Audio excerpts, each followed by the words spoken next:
Gaur Gasteizen bildu dugu Arabako batzarra, datorren hauteskunde kanpainarako xehetasunak ixteko.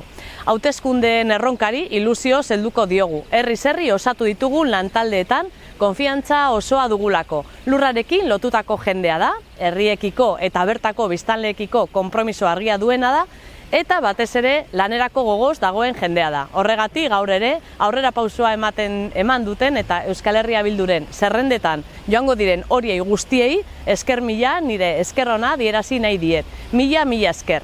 Lehen aldiz, 40 hautagai zerrendaren lan gainditu EH Bilduk Araban. Zehazki 42 zerrenda aurkeztu ditugu Araba osoan.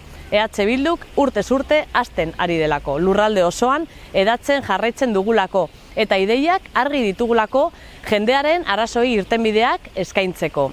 Kalitatezko zerbitzu publikoen aldekoa gara, osasungintza publiko unibertsalaren aldekoak eta kalitatezko zaintza politika publikoen aldekoak ere bai. Horiek dira gure identitate zeinuak. Jendeak arduratzen gaitu, etxe bizitzaren egoerak arduratzen gaitu eta lurraldeak arduratzen gaitu.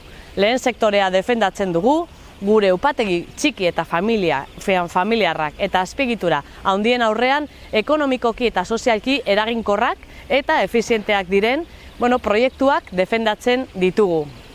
Horixe da Euskal Herria Bildu eta horregatik jarraitzen dugu hasten. Horregatik ziurtasun osoz esaten dugu lurralde honen paralisiaren aurrean, injerentzien eta inposaketen aurrean orain da Euskal Herria Bilduren garaia. Guztion artean Arabaren norabidea aldatzera goaz.